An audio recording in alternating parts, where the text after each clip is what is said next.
Hi, everyone. We are the Buddy Brigade. I'm Amanda Armstrong. We have Yui Nguyen, Christopher Reel, and Karen Sweatman. Our game is Taylor and Paws, Detective on the Loose. Taylor and Paws, Detective on the Loose is a 2D side-scrolling platformer. Each level will challenge the player with enemies and different puzzles. The players will earn coins to buy gachapon-style boxes that will have items to decorate their base, upgrade their attacks, to help their dog have cute little outfits.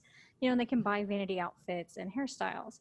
The character is fully customizable to have a larger player base.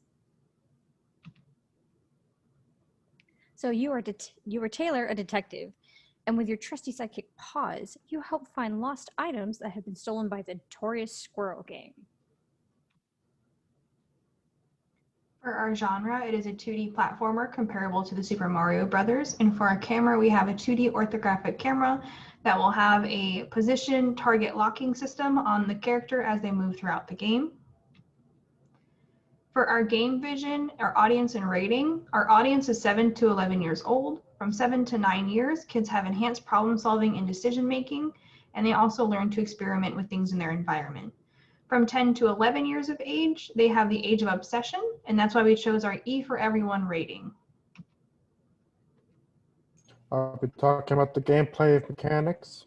First, we got the level select, where you're going to be picking out your level. We have combat enemies, which are just going to be commonly going to be squirrels.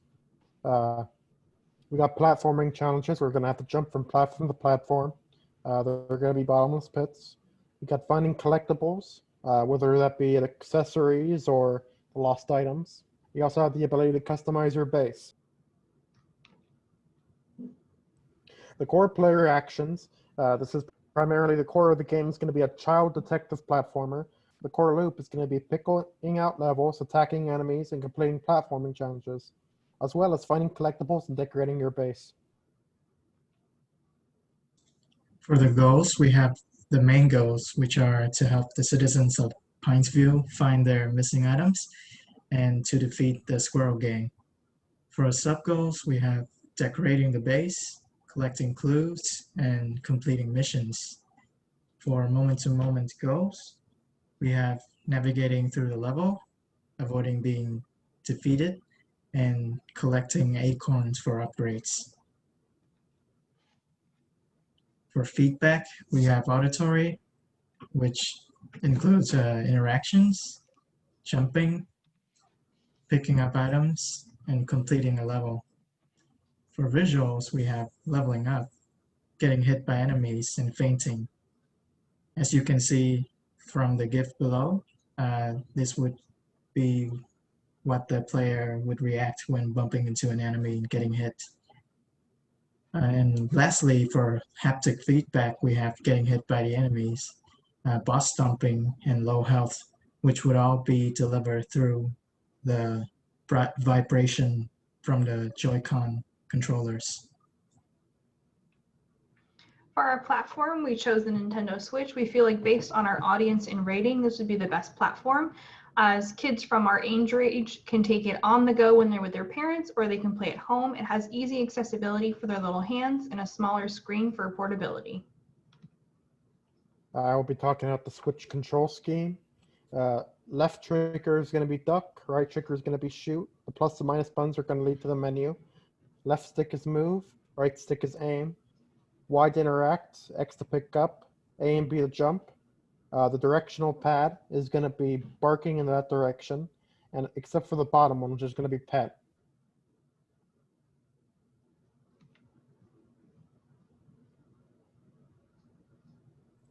Now we've reached our Q&A portion of our video. At this point, normally we would ask for feedback and questions if anyone had any. However, I feel that we are going to be moving on to talk about our backlog.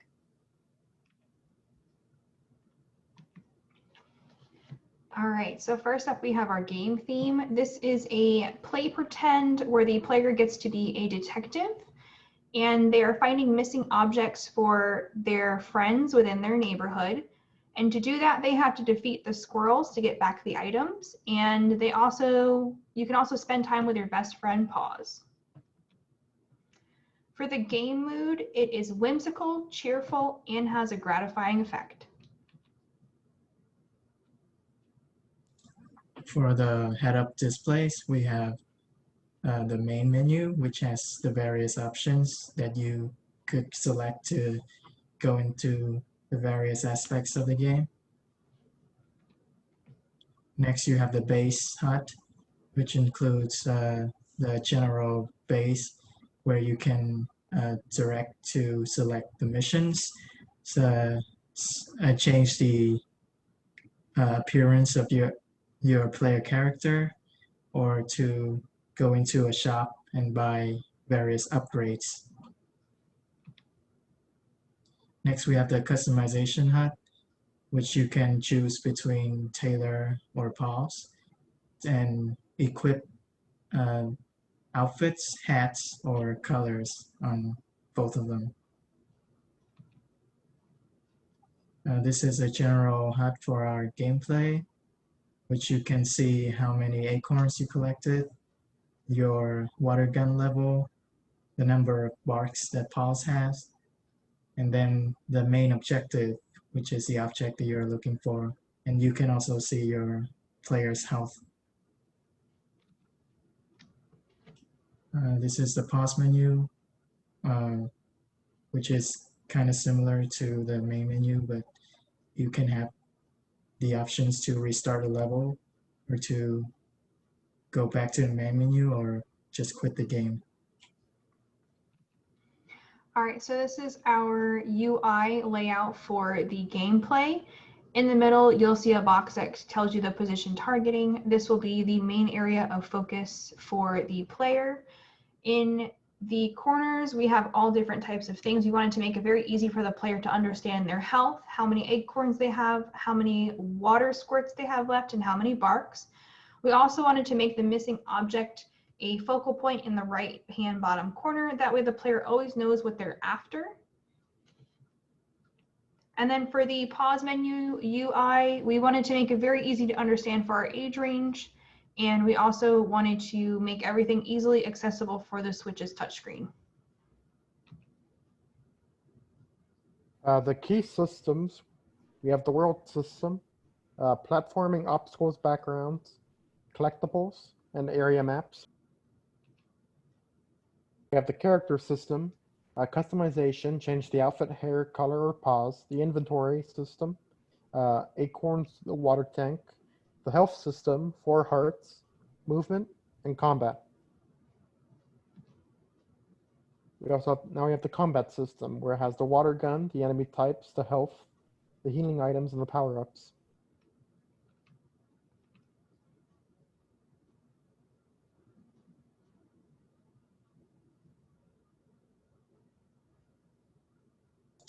For audio assets, we have the various music for the intro, the customization screen, during the level, and during the boss fight, and then finally for the end credit. For the dialogue, we have a gibberish dialogue, which the various characters would make sound, but they're just gonna be noises. And then for various sound effects, we have the water gun splat, the dock bar, the level up sound effect, acorn pickup, button select, jump, damage, fainting, and then finally victory sound.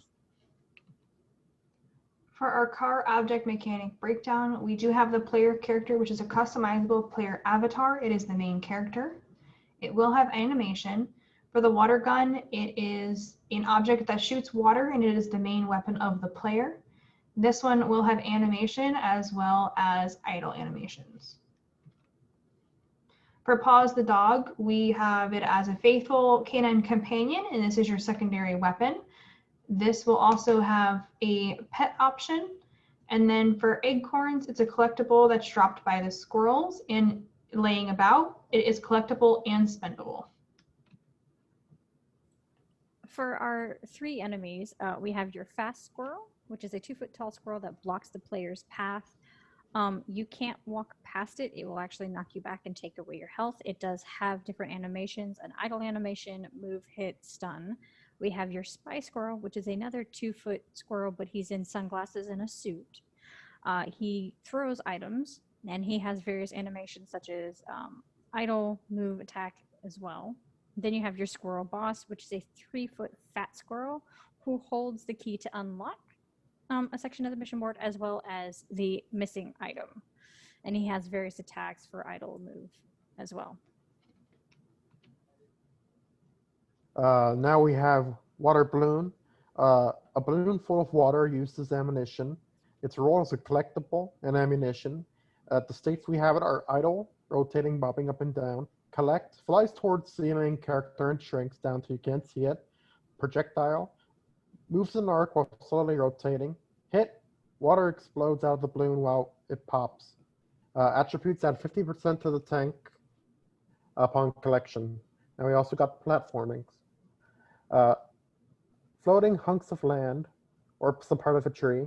An object rule, traversal / obstacle. States, it's idle, no animation. It's a solid platform to walk on to progress further through the level. Lastly, we have some collectibles. First is the retrievable item, which is a collectible that is unique for each location that it is found. And you can use it to decorate your base. It is either found in the level or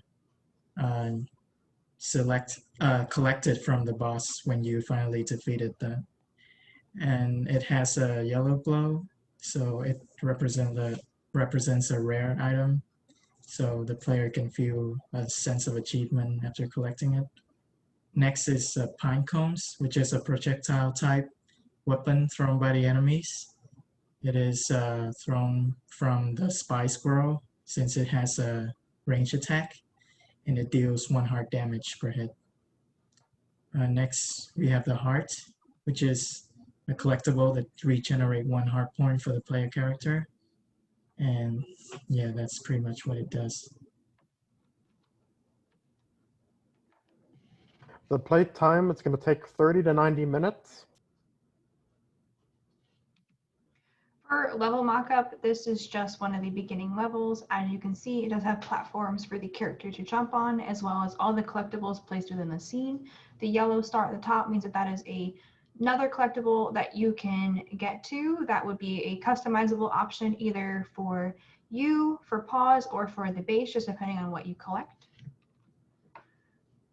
In our game, we would also like to have colorblind accessibility. This is the red blind version. And then the next version is going to be a green blind version. We chose these 2 versions because they are the most common. The blue blind version is actually one of the rarest forms. For the various audio accessibilities, first we have the open dialogue, which is available for everyone. Well, integrated into the levels, and each character will have a dialogue box directly above their head with their name label. The image below kind of represents what it would look like. And for the audio options, we have the volume slider for each of the master volume, the music volume, or the sound effects volume. And we have closed captioning, which would enable closed captioning when the music changes for example, from the normal level into the boss music, and then the pop-ups for leveling up and warning when encountering bosses. So for part of our aesthetics, we were going with this color palette. It has a very forest feel, which is where our character goes through to collect these items and to defeat the squirrels. For development technology, we will be using Unity as our main game engine.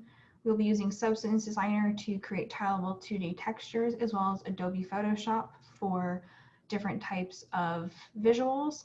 We'll be using Jira Align as our leading development tracking software, and we will also be using Drata.io for most of our UI mockups and our HUD mockups, and then we'll also be using Adobe Audition for most of the sounds and sound effects.